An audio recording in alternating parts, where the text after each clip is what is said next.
जय हिंद दोस्तों, आप सभी का एक बार फिर से हमारे YouTube चैनल एजेड अध्ययन पर स्वागत है। आज के इस वीडियो में हम बात करने वाले हैं 10th क्लास ज्योग्राफी का फर्स्ट चैप्टर यानी कि संसाधन एवं विकास। इस चैप्टर का NCERT में जो क्वेश्चन दिया गया है उनको आज समझने वाले हैं, याद करने वाले हैं, आपको आसानी से याद होने वाला है। तो आज के इस वीडियो को स्टार्ट करते हैं बिना देरी किए हुए और सारे सवालों को समझते हैं, उनका आंसर क्या होगा उसको जानते हैं, क्योंकि ये एग्जाम पॉइंट ऑफ व्यू से बहुत ज़्यादा इंपॉर्टेंट हो जाता है। क्योंकि यहाँ से ये जो आप सवाल देख रहे हैं इन सभी सवालों को सॉल्व करने वाले हैं और ये सारे सवाल लगभग आ चुके हैं एग्जाम में और रिपीटेडली आते हैं। लगभग अगर इस साल पूछा तो हो सकता है एक साल के बाद फिर से पूछे या फिर उस अगले साल ही पूछ ले, इस तरीके से लगभग पूछा जाता है। तो एक भी सवाल ऐसा नहीं है जो इम्पोर्टेंट नहीं है, इसीलिए आपको वीडियो को शुरू से लेकर लास्ट तक देखना चाहिए ताकि आप लोगों को आसानी से समझ में आए। और इसी चैप्टर का पूरा डिटेल वीडियो बना करके अपलोड कर दिया गया हमारे चैनल पर। अगर आपने नहीं देखा अब तक तो जाके देख लीजिए। ये सारे सवाल आपका क्या ही है, ये वीडियो आप लोगों का देखने का जरूरत भी नहीं पड़ता। अगर आप लोग वो चैप्टर के सारे वीडियोस जो प्लेलिस्ट बनाया हुआ है 5 मिनट 4 मिनट का, उसको अगर देख लिया होता, लगभग 10 वीडियो है, तो आप लोग इस वीडियो को देखने के बाद जाके देख लीजिएगा। अब बिना देरी के करते हुए स्टार्ट करते हैं। सबसे पहले देखते हैं बहुविकल्पीय प्रश्न यानी कि ऑब्जेक्टिव क्वेश्चन। सबसे पहला क्वेश्चन देखिए, कोयला किस प्रकार का संसाधन है? ऑप्शन ए आणविकरणीय, नवीकरणीय, जैव या अजैव। तो देखिए कोयला किस प्रकार का संसाधन है। कोयला का अगर आप इस्तेमाल करेंगे तो खत्म हो रहा है, धीरे धीरे खत्म हो रहा है, कभी पूरा के तरीके से खत्म हो जाए, पूरा दुनिया से इसका खत्म हो जाएगा बहुत ज़्यादा इस्तेमाल किया गया तो क्या है ये? अनवीकरणीय संसाधन है, मतलब कि इसका अगर इस्तेमाल किया गया तो दोबारा इस्तेमाल नहीं किया जा सकता है, ये अनवीकरणीय संसाधन हो जाए। अगले सवाल पर बढ़ते हैं। सौर ऊर्जा निम्नलिखित में से कौन सा संसाधन है? देखिए ऑप्शन ए मानवकृत, पुनः पूर्ति योग्य, अजैव और अचक्रीय। तो इसका जो सही आंसर होगा आपका पुनः पूर्ति योग, यानी कि दोबारा फिर से इसकी पूर्ति की जा सकती है। तो सौर ऊर्जा क्या है? पुनः पूर्ति योग संसाधन है। अगला क्वेश्चन, तट रेखा से कितने नॉटिकल मील क्षेत्र सीमा अपवर्जक आर्थिक क्षेत्र कहलाते हैं? नॉटिकल मील मतलब तट रेखा से कितने किलोमीटर तक का जो है कितने नॉटिकल मील तक जो है सीमा अपवर्जक आर्थिक क्षेत्र कहलाते हैं? तो ये है आपका 200 नॉटिकल मील, यानी कि ऑप्शन बी राइट आंसर है। अगले सवाल, डाकुओं की अर्थव्यवस्था का संबंध है। डाकुओं की अर्थव्यवस्था का संबंध किससे है? तो डाकुओं की अर्थव्यवस्था का संबंध देखिए संसाधन संग्रहण से। देखिए डाकुओं की अर्थव्यवस्था मतलब कि जो लोग संसाधन को सही तरीके से इस्तेमाल नहीं करते। संग्रहण का मतलब क्या? बचाना।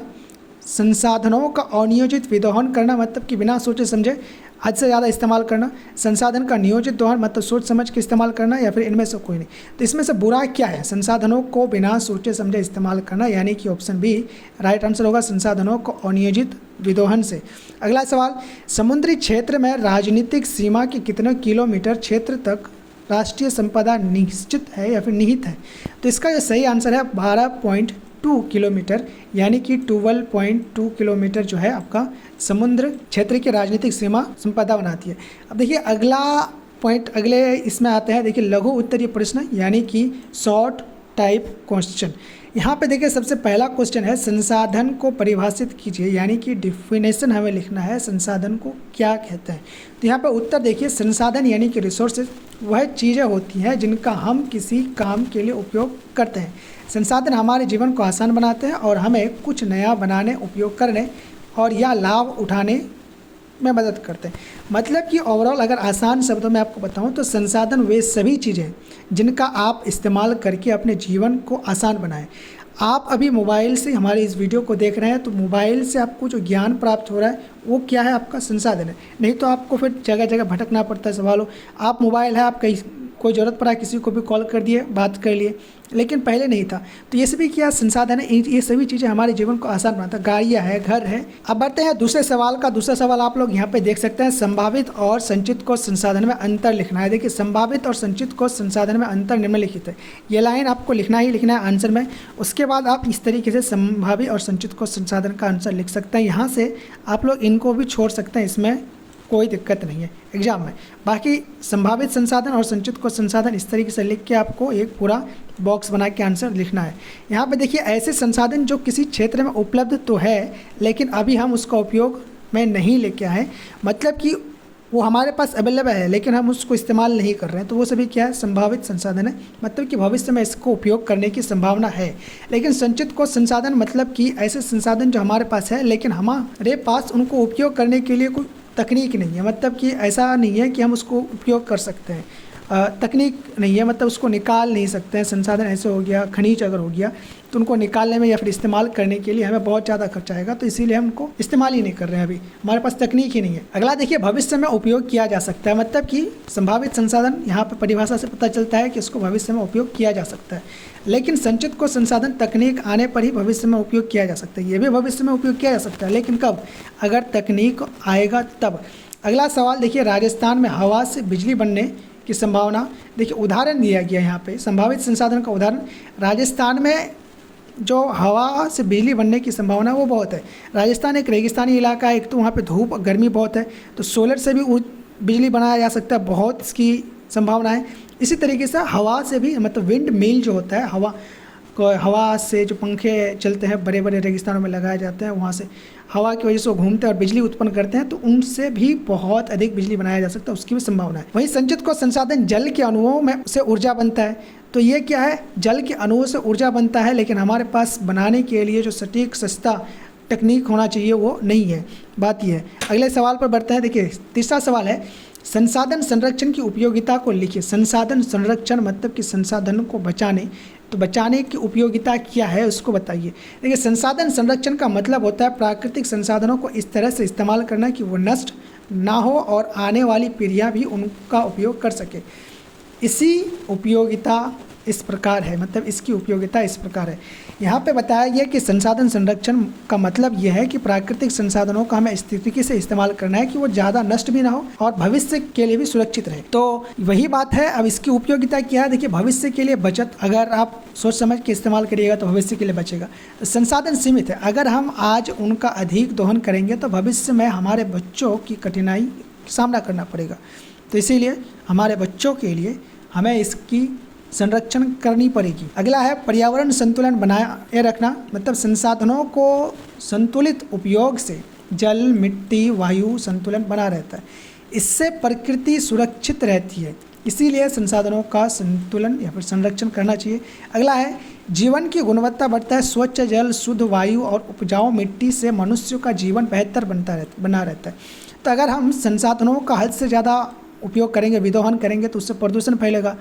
तो वही प्रॉब्लम है, जीवन की गुणवत्ता घटेगी अगर प्रदूषण बढ़ेगा। तो इसीलिए पर जीवन की गुणवत्ता बढ़ाने के लिए हमें इसकी जो संरक्षण करनी पड़ेगी, ताकि जल हो गया शुद्ध रहे, वायु शुद्ध हो और उपजाऊ मिट्टी भी शुद्ध रहे, जिससे कि मनुष्य का स्वास्थ्य ठीक रहे।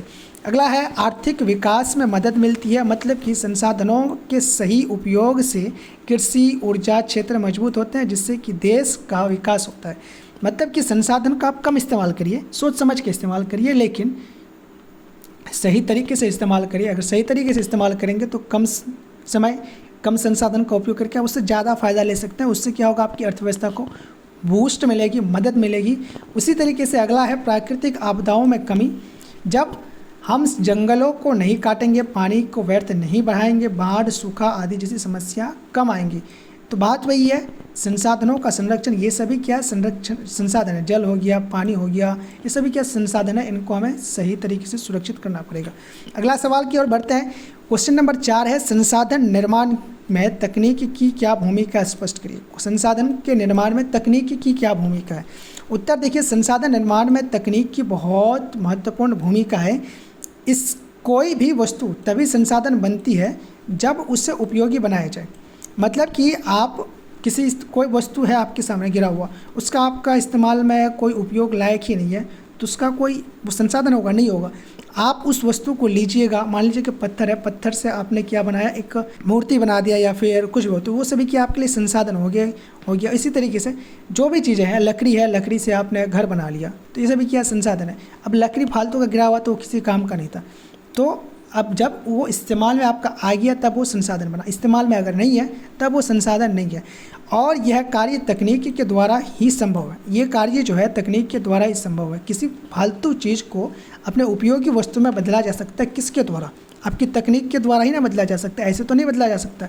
इसीलिए तकनीक के माध्यम से हम कच्चे पदार्थों को उपयोगी रूप में बदल सकते हैं, जैसे कि लोहे की खदान से लोहा निकालना, सूरज की रोशनी से सौर ऊर्जा बनाना, बंजर भूमि को उपजाऊ बनाना। इसके अलावा तकनीक की मदद से संसाधनों का अधिकतम और सही उपयोग किया जा सकता है। तथा नई खोजों द्वारा अप्रयुक्त वस्तुओं की भी संसाधन में बदला जा सकता है। इसीलिए संसाधन के निर्माण में, विकास, संरक्षण में तकनीक की बहुत अधिक भूमिका है। देखिए, सबसे इम्पोर्टेंट इस परिभाषा में तो यही है कि आपको यहाँ तक जो है आपको समझाया मैंने। बाकी ये सारी चीज़ें जो है आपको उदाहरण में ही है, आप थोड़ा बहुत दिमाग लगा के लिख सकते हैं। तकनीक के माध्यम से ही हम पदार्थों को उपयोगी बना सकते हैं। ये सभी क्या है आप समझ गए होंगे। अब यहाँ पे बात आएगी, हम दीर्घ उत्तरीय प्रश्न, लॉन्ग टाइप क्वेश्चन पढ़ेंगे हम। तो यहाँ पे इसका जो पहला क्वेश्चन है, संसाधन के विकास में सतत विकास की अवधारणा की व्याख्या कीजिए, और इसका उत्तर देखते हैं। देखिए, सतत विकास का मतलब ये है कि ऐसा विकास जो आज की ज़रूरतों को पूरी करे लेकिन भविष्य की पीढ़ी की ज़रूरतों को समझौता ना करे। मतलब कि ऐसा हो कि आज इस्तेमाल संसाधनों को इस तरीके से किया जाए कि आज का भी विकास हो, हमारा भी विकास हो, और इतना भी हद से ज़्यादा विदोहन नहीं किया जाए कि मतलब भविष्य की आने वाली पीढ़ियों के लिए कुछ बचे ही ना। तो उनको भी समझौता, उनके लिए कुछ बचा के रखना, उनके लिए संरक्षण करना, ये सभी क्या सतत विकास है। ठीक है, संसाधन के विकास में सतत विकास बहुत ज़रूरी है। संसाधन के विकास में सतत विकास बहुत ज़्यादा ज़रूरी है, क्योंकि अगर हम संसाधनों को बिना सोचे समझे दोहन करेंगे तो जल्दी ही ख़त्म हो सकते हैं। इसीलिए हमें संसाधनों को सोच समझकर और संतुलित तरीके से इस्तेमाल करना चाहिए, ताकि पर्यावरण को नुकसान ना हो और आने वाली पीढ़ी भी उनका लाभ उठा सके। उदाहरण के लिए, पेड़ काटने के साथ साथ नए पेड़ लगाइए, जल संरक्षण करना और नवीकरणीय ऊर्जा का इस्तेमाल करना, ये सभी सतत विकास के अच्छे उदाहरण हैं। इतना अगर आप लिख दीजिएगा तो आपको जो भी 4 या फिर 5 नंबर के लिए ये सारे क्वेश्चन पूछे जाते हैं, लॉन्ग क्वेश्चन आपको ईजिली मिल जाएगा। अगले क्वेश्चन पर आप बढ़ते हैं। स्वामित्व के आधार पर संसाधन के विविध स्वरूपों को वर्णन कीजिए। देखिए, चैप्टर के डिटेल में मैंने इसको एक अलग से वीडियो बना कर रखा। अगर आप सर्च करेंगे कि स्वामित्व के आधार पर संसाधन के प्रकार, तो हो सकता है कि हमारा वीडियो सबसे टॉप पर आए। तो आप लोग सर्च करके भी देख सकते हैं, या फिर प्लेलिस्ट में जाके सारे वीडियोस को भी देख सकते हैं। यहाँ पर देखिए, इसको फिर भी हम समझते हैं। देखिए, स्वामित्व के आधार पर संसाधन को 4 भागों में बांटा गया। सबसे पहला व्यक्तिगत, सामुदायिक, राष्ट्रीय और अंतर्राष्ट्रीय संसाधन। इनका वर्णन इस प्रकार से दिया गया है, आप लोग देखिए। व्यक्तिगत संसाधन मतलब इंडिविजुअल रिसोर्सेज। ये संसाधन होते हैं जिन पर किसी एक व्यक्ति का अधिकार होता है। यहाँ पे नाम से ही पता चलता है व्यक्तिगत, व्यक्ति मतलब एक व्यक्ति से रिलेटेड हो, एक व्यक्ति का अधिकार है तो वो व्यक्तिगत है। लोग अपने खेत, मकान, गाड़ी, मोबाइल, कुआं, ट्यूबवेल आदि ये सभी क्या है, खुद के इस्तेमाल के लिए प्रयोग करते हैं। खुद की संपत्ति है तो किसानों की ज़मीन, घर, बगीचा, ये सभी क्या है आपका खुद का है, तो निजी संसाधन ये सभी हो गया। अगला है सामुदायिक संसाधन, यानी कि कम्युनिटी ओन्ड रिसोर्सेज। इन संसाधनों पर एक ही समुदाय का अधिकार होता है और सभी लोग मिलकर इनका उपयोग करते हैं। मतलब कि उस पर्टिकुलर समुदाय के लोग इस्तेमाल करते हैं। जैसे कि गाँव का पोखरा, शादी भवन, सड़क, सार्वजनिक शौचालय। यहाँ पे उदाहरण, गांव का पोखरा मतलब कहीं पे कोई पूजा हो गई, छठ पूजा, तो गांव के पोखर में जाके पूजा कर लिया जाता है। शादी का भवन पूरे गांव का इलाके के लोग करते हैं। सड़क हो गया, ये सभी क्या सार्वजनिक, सामुदायिक आपका क्या है रिसोर्सेज है। अगले प्रकार को देखिए, राष्ट्रीय संसाधन यानी कि नेशनल रिसोर्सेज। बेसिकली नेशनल मतलब राष्ट्र मतलब हमारे देश, जो भी किसी देश के अंतर्गत संसाधन है वो सभी उस देश के राष्ट्रीय संसाधन है। ये संसाधन पूरे देश के होते हैं और सरकार इन पर अधिकार रखती है। सरकार इनका उपयोग देश के विकास के लिए करती है। उदाहरण के लिए रेल, सड़कें, नदियाँ, जंगल आदि, बांध, ये सभी क्या है राष्ट्रीय संसाधन है। अगला अंतर्राष्ट्रीय संसाधन यानी इंटरनेशनल रिसोर्सेज। कुछ संसाधन किसी देश के अधिकार में नहीं होते बल्कि ये सभी देशों के लिए होते हैं। जैसे कि अंतर्राष्ट्रीय संस्थाएं जो इनका संचालन करती है, और मतलब ये जो है अंतर्राष्ट्रीय संसाधन, इनका संचालन कौन करती है, अंतर्राष्ट्रीय संस्थाएं। उदाहरण के लिए समुद्र का वह भाग जो 200 समुद्री मील से बाहर होता है, अंतर्राष्ट्रीय जल क्षेत्र, अंतरिक्ष, ये सभी क्या आपका अंतर्राष्ट्रीय संसाधन है। इनका उपयोग सभी देश कर सकते हैं। तो आई होप कि आज की इस वीडियो में बताए गए सारे पॉइंट्स आप लोगों को समझ में आया होगा, और इसी तरीके के वीडियोस के लिए आप लोग चैनल को सब्सक्राइब कीजिए, अपने दोस्तों को शेयर जरूर कीजिएगा, क्योंकि हमें आपकी दोस्तों की और आपकी सपोर्ट की ज़रूरत है।